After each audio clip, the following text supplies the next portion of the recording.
શાંતિકુંજ હરિદ્વારની શક્તિ કળશ રથયાત્રા માળિયાહાટીના પહોંચતા સરપંચ શ્રી ગ્રામજનો અને વિદ્યાર્થીઓએ વિવિધ વિસ્તારોમાં પુષ્પવર્ષા કરી આરતી કરીને સન્માન કર્યું હતું। માળિયાહાટીના વિવિધ વિસ્તારોમાં શક્તિ કળશ રથયાત્રાનું ભવ્ય સ્વાગત કરાયું હતું। આ રથયાત્રાનું આયોજન શાંતિકુંજ હરિદ્વાર દ્વારા કરવામાં આવ્યું હતું। રથયાત્રાને વધાવવા માટે ગામના અગ્રણીઓ અને શ્રદ્ધાળુઓ ઉમટી પડ્યા હતા। આ તકે સરપંચ જીતુભાઈ સિસોદિયા, પૂર્વ જિલ્લા ભાજપ પ્રમુખ ઠાકરસિંહભાઈ જાવિયા અને પૂર્વ સરપંચ નટવરસિંહ સિસોદિયાએ રથનું પુષ્પોથી સ્વાગત કર્યું હતું। ભાજપના આગેવાન હમીરસિંહ સિસોદિયા, શાંતિલાલ રવૈયા અને દેવજીભાઈ પટેલ ઉપસ્થિત રહ્યા હતા। શક્તિ કળશની આરતી ઉતારી આશીર્વાદ પ્રાપ્ત કરવામાં આવ્યા હતા। રથયાત્રાનું પ્રથમ રોકાણ સરકારી હાઈસ્કૂલમાં કરવામાં આવ્યું હતું। તાલુકા પેસેન્જર શાળા અને ગ્રામ પંચાયત ગર્લ્સ સ્કૂલના વિદ્યાર્થી ભાઈઓ બહેનોએ તથા સ્ટાફે પણ યાત્રાનું પ્રસ્થાન કરાવ્યું હતું। બાળકો, આચાર્યો અને શિક્ષકો દ્વારા ગાયત્રી માતાનું પૂજન અને આરતી કરવામાં આવી હતી।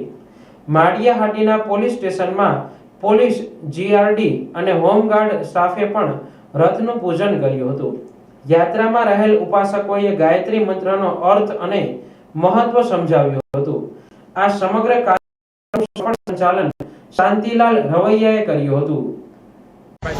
ગાયત્રી શક્તિપીઠ જુનાગઢ તથા જિલ્લા ગાયત્રી પરિવારના સભ્યો ચંદુભાઈ અને બીજા ભાઈઓ સાથે મહિલા મંડળ સાથે અમે આજ માળિયાહાટીના હાઈસ્કૂલની અંદર અમે આવેલા છીએ અને આ જ્યોત શું છે એ જ્યોતનો અમારા રામસરમાં અત્યારે 15 વર્ષની ઉંમરે એના જે પ્રાગટ્ય જ્યોત હિમાલયના સંતે પ્રગટ કરાવી અને જે દર્શન આપ્યા એ જ્યોત એને અખંડ જ્યોત ચાલુ રાખીને 1926માંથી એને 100 વર્ષ 2026માં પૂરા થાય એ જ્યોત અમે અહીંયા લેવા માટે દર્શન કરવા માટે આવ્યા છે। તેમજ ભગવતી માતાના પણ 100 વર્ષ પૂરા થાય છે અને અરવિંદ મહર્ષિના ભાગવત ચેતનાના પણ 100 વર્ષ પૂરા થાય। આ દિવ્ય જ્યોતના દર્શન કરવા માટે લોકોને ગાયત્રી મંત્ર શું છે એ સદબુદ્ધિનો મંત્ર છે અને નાના બાળકોને કેમ આગળ લાવવા એ અમારો ગાયત્રી મિશનનો વિચાર કરતી અભિયાનનો મેન હેતુ રહેલો છે।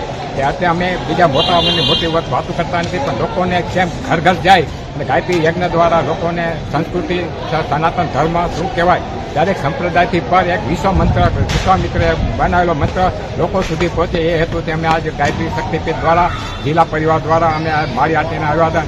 સભાપતિ તથા જીતુભાઈ તથા ઠાકરસિંહભાઈ જેવા આગેવાનોની હાજરીમાં શાંતિભાઈ જેવા રૂબરૂ અમે આ કાર્યક્રમ ગોઠવી રહ્યો છે। ખૂબ ખૂબ આભાર માને છે। બોલો ગાયત્રી